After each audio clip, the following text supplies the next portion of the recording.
Tuesday, 4th of March. Going back to back day, right? Same routine as last week, back and biceps. We're starting with 5 sets to failure on pull-ups, followed by 4 working sets on bent over rows with shrugs, then into rear delt flies, hyperextensions, neck curls, biceps at the end. Obviously having the AB stuff. Again, no code for this, but it's decent. 200 milligrams of caffeine, gets the blood running. And then we're gonna have the extend BCAAs as an intro. Again, I don't recommend BCAAs per se, but this one in particular has a very nice blend of electrolytes and it tastes nice. And throughout the workout, this is gonna give me a crazy pump, which I really, really enjoy. And it's very palpable as well, because I have workouts without it and with it, and you know the difference, you feel it. And for 30 quid, 90 portions, take my money.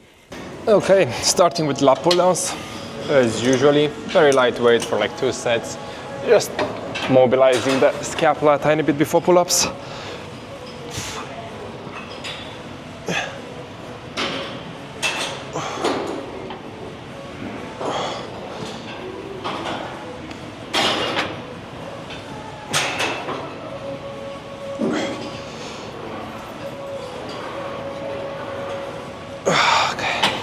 Cool. We'll go a bit heavier for the second one, like 8 reps or so, and that's about it. Now there are 2 reasons why I always do pull-ups rather than lat pull-down. One is because the lat pull-down in my gym is absolutely awful. This divergent thing is disgusting. You don't get enough range of motion, and the path of movement with those pendulum arms is just not it. And second, pull-ups are amazing, and I like to get the functionality aspect into play as well. And if you do them right, 5 sets to failure on pull-ups will blow up your lats. Okay, second set.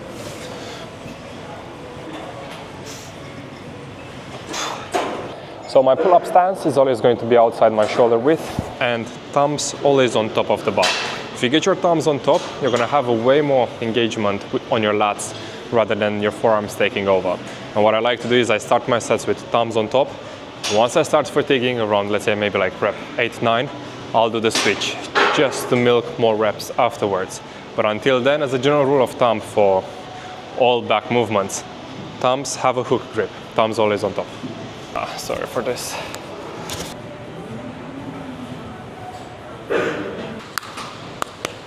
I have a much better grip with chalk over straps. With straps I still slip. Chalk does ruin my palms, but it's worth it. Also on pull-ups, positioning wise, always try and look into the ceiling as you do them, as it will open up your back naturally and you can bring your chest towards the bar. If you keep on looking forward, you're gonna almost like crunch on top of the bar and you'll get your eyes level to the bar, but you're still missing on a tiny bit of range of motion. So just by looking up, again, your spine will curve like this and then you'll be able to pull into the bar a lot easier. So again, we got 5 sets to failure. Last time, 5 sets to failure up to 12 reps. Last time I got all 12, so not worried about the first set. Let's go.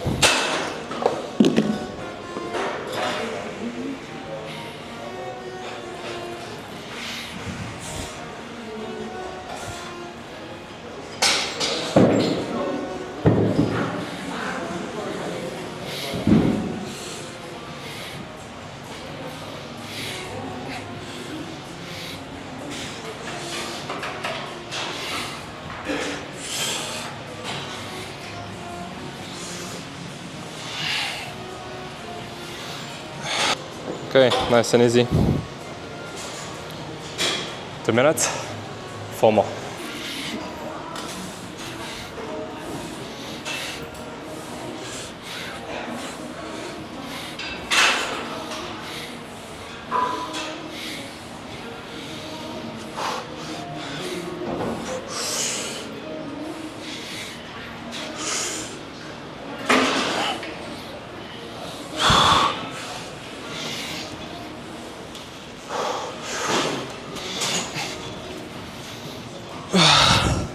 Let's note that down. The internet in this gym is something else.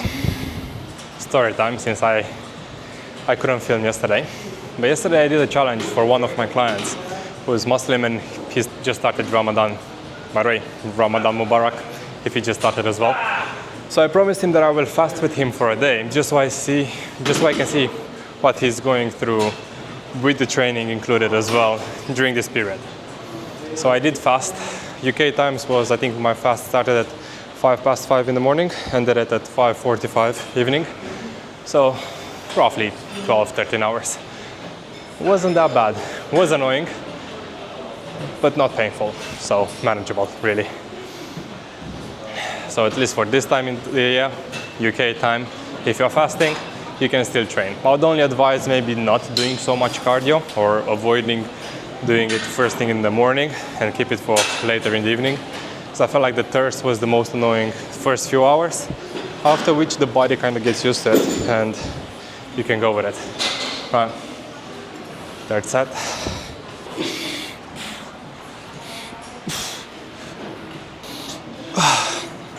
If I were to keep only one exercise for back, would be pull-ups. Come beat 'em. Come beat 'em.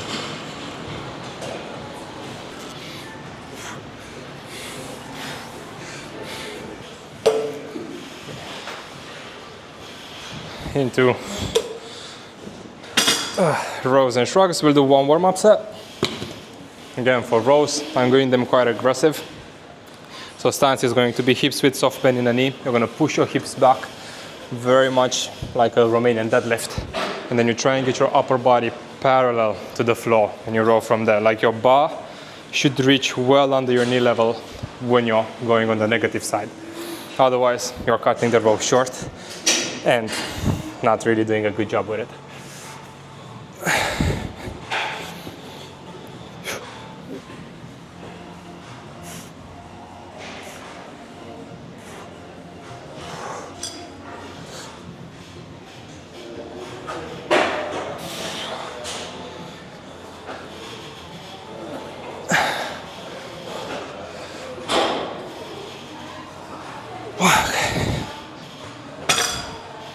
Right, into the working ones.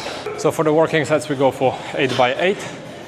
Again, I've been now on 100 for a few weeks, just trying to work them in and locking in on the form. Obviously, when you're going so aggressive on the lean, the rhomboids and the rector spine muscles are working a lot just to stabilize you.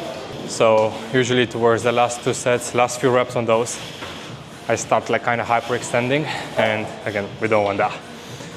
So the goal is to try and get 8 clean reps on all 4 sets. I used to row a lot more weight before, but row in the sense of just pulling the weight, but that's not it. My back has developed so much better the moment I start prioritizing form like this. Obviously, it's quite taxing on the lower back, so if you have any problems with that in general, perhaps start very light and work yourself up.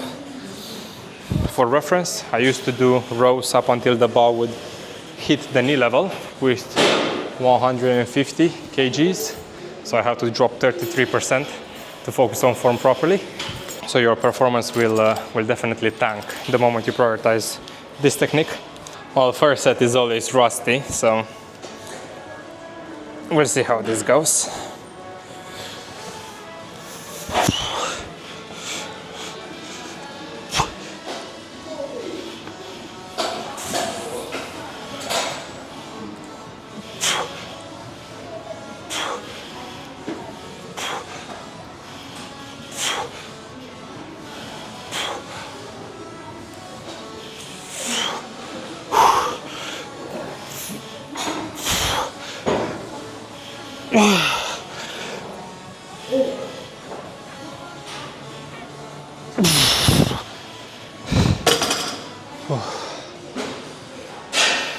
Okay, not that bad. But second set is always better. I like to call it the second set wonders. Because now you've done the weight, you know what to expect, you're better warmed up, but you're not tired yet. So the second set always hits right. Then third set onwards, again on the row, try and focus to stay engaged against the bar on the lowering side as well. Don't just drop the weight and bounce it off at the bottom, because you lose a lot of tension and you're just gonna wrap up the weight faster than you need to and stretch your joints more than you have to without growing at the best of your abilities with the right weight. Again, my philosophy is always, if you can make a weight feel heavier than it actually is by using correct form, technique, training systems, all this that, there is no need to do as much weight as you possibly can. You just wear out your joints. And if you want to do this forever, and I want to, there's no rush in getting stronger. I'd rather get my lifts with immaculate form in 2 years than 6 months with shitty form. It's a different mindset the moment you start seeing this as a forever thing, right?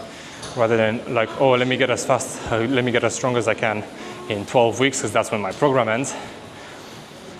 Whatever, you reach the 12 week and then what? You're gonna quit gymming? Most likely not.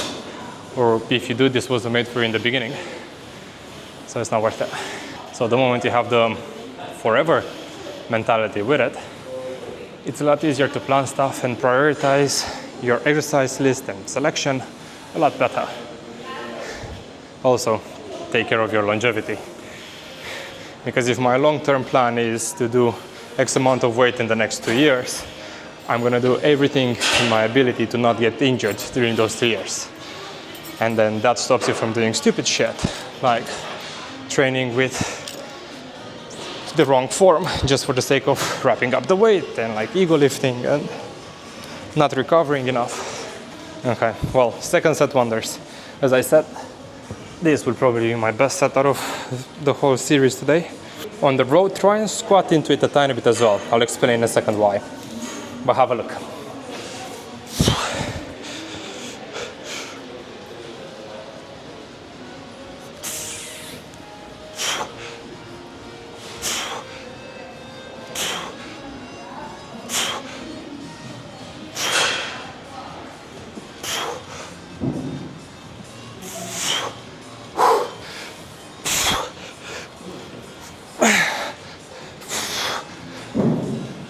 Yeah, second set wonders.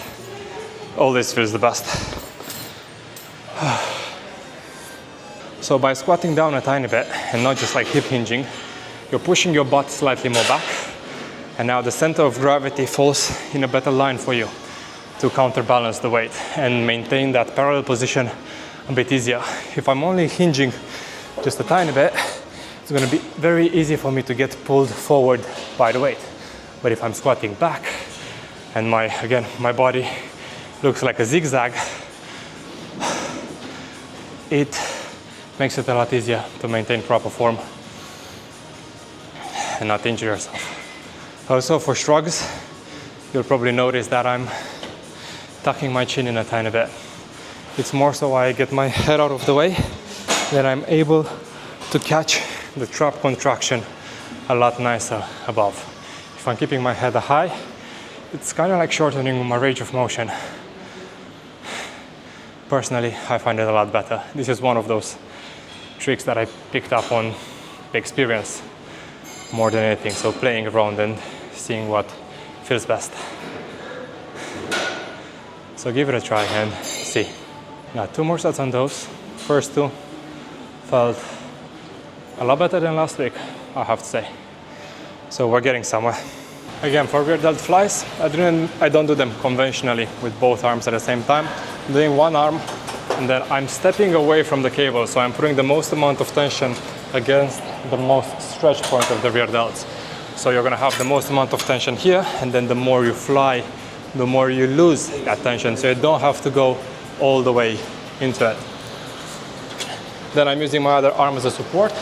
Again, twisting away from the cable, and exactly the same fly motion. Very important to have a controlled negative here.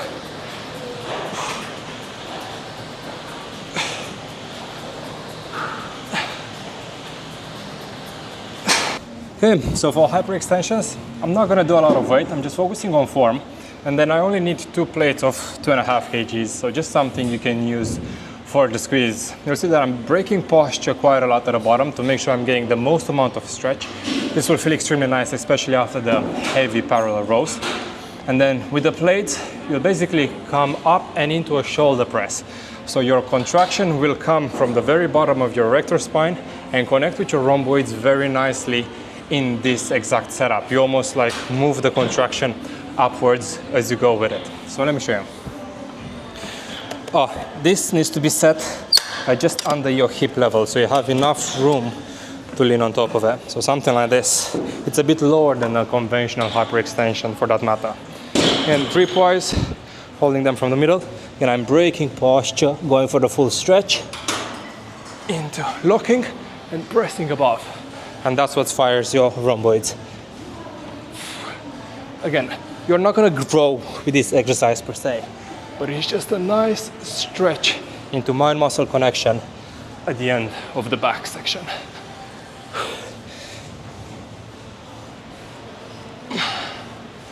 And on extension, I'm trying to go as high up as I can. Hyperextending, basically.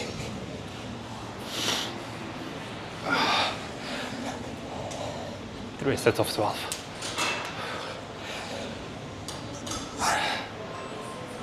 Into neck rolls. Warming up quickly, body weight only.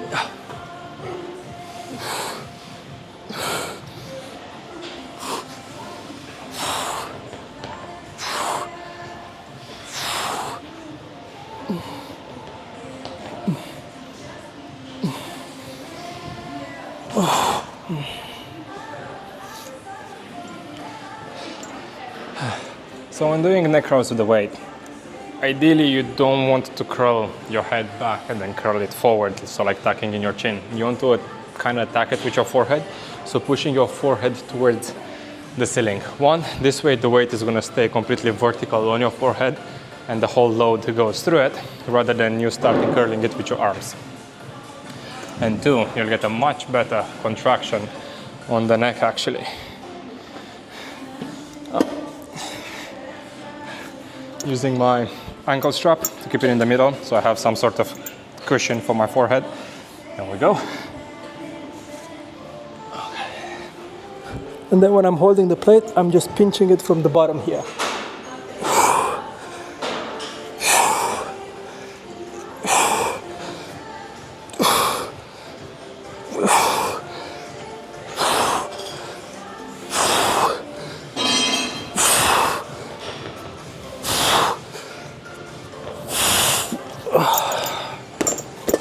For 4 sets of 12, 1 minute rest.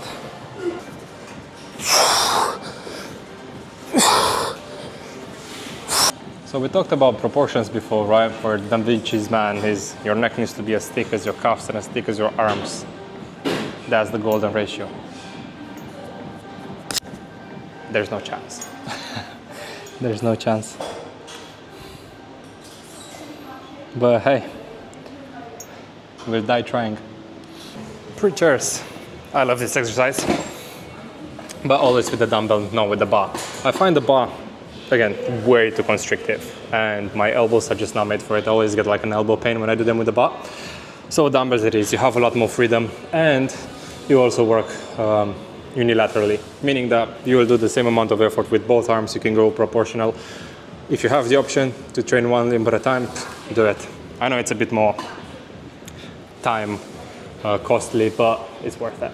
You can shorten your rest period. Then I like to anchor myself like properly into the bench. Armpit is fully in, and I'm even using the other arm to pull myself in as much as I can. And then making sure I'm getting the full depth at the bottom.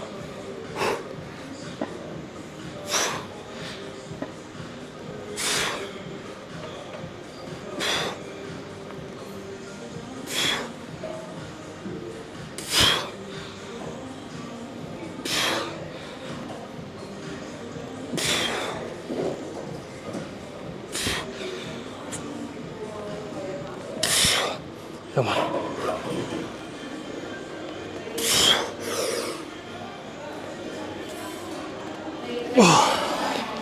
Okay, we got 3 sets of 12. At least working up to 12. So, first one, it's already better than last week, which is good.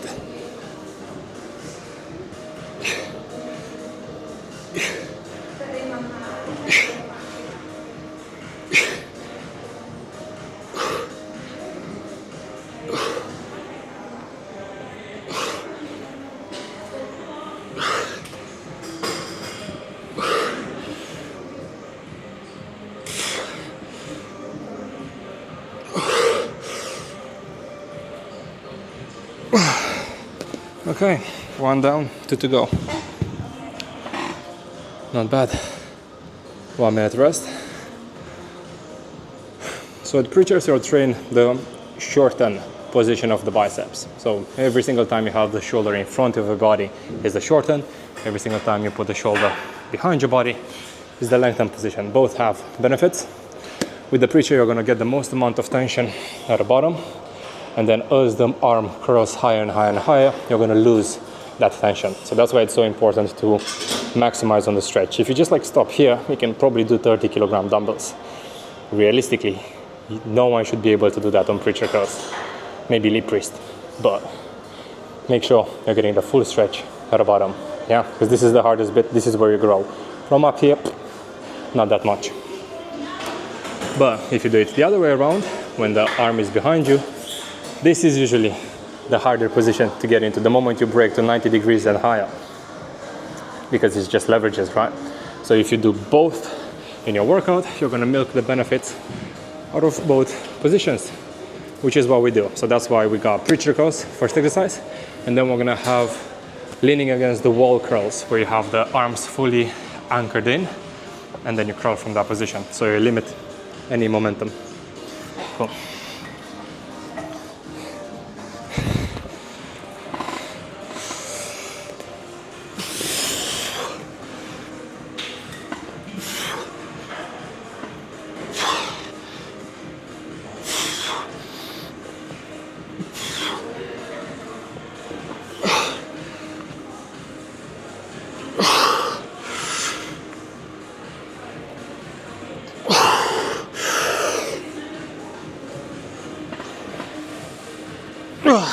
Okay, we'll take the 8. Oh, that was heavy. Okay.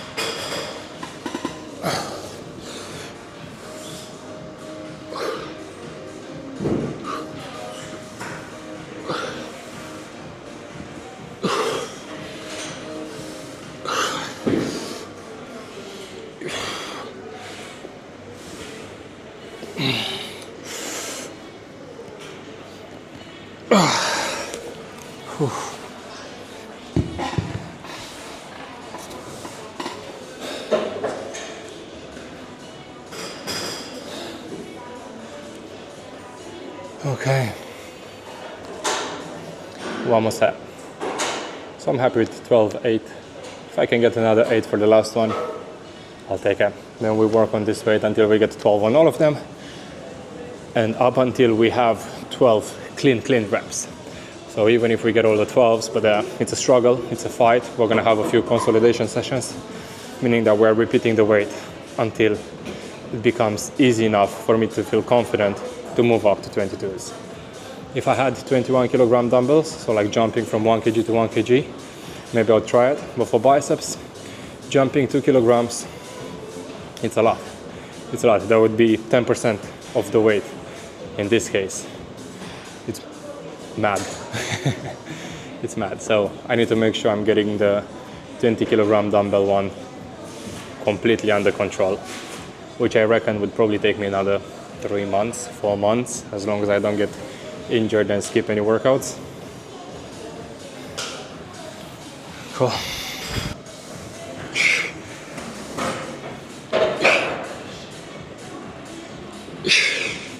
So with wall curls, the idea is to mimic the angle of an incline bench dumbbell curl, but this time, rather than having your back support against the bench, you have your triceps in. And to get in the same position, you have to lean against the wall and push your hips forward, so you still create the same angle at the shoulder joint, putting the biceps into the lengthened position, and then you curl from here. But it's very important that you push your hips forward while you're curling like this, so you can maintain that angle, because otherwise you're kind of turning it into a normal position curl. Yeah. Again, walking out, hips forward, triceps locked in, curling from here.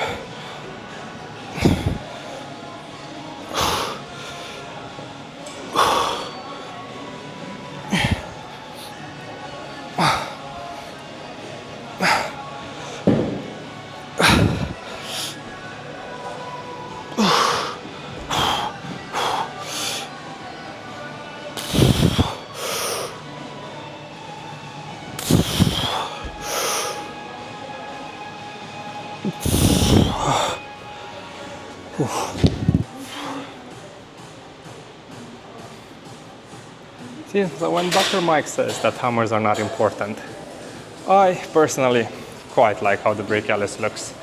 Gives you that thickness. Now I know when you don't have enough time to handle your volume, whatever. Tell me you don't have an extra 4 minutes to do some hammers at the end of your day in return for that. Hammer boys, don't listen to him. Alright, second set. So whatever reps I don't finish against the wall with both arms at the same time, I'll attempt alternating. If that doesn't work or I still don't finish my reps, I move into normal standing. So I find ways to push beyond that failure point and getting to 12 regardless. Then on the app, I'll only track whatever reps I've done properly against the wall. So if I only get 8 with both arms against the wall, it's only 8 tracked. So next time we progress according to that, not on like how many reps we get in total. But this way you find techniques to push beyond failure, giving you more gains in the long run. Okay.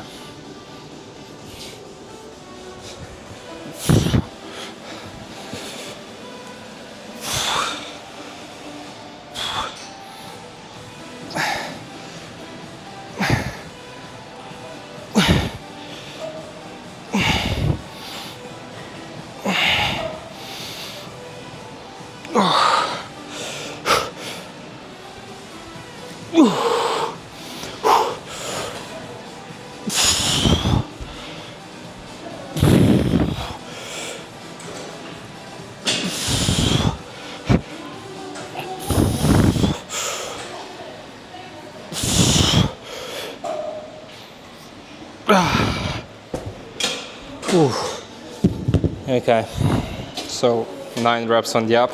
I hope I counted well.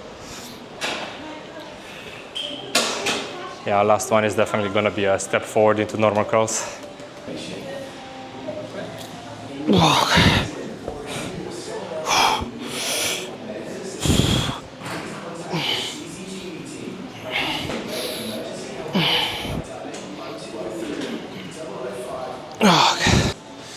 Alright, into hammers. I go heavy, alternating, 3 sets of 12, and that's it for today.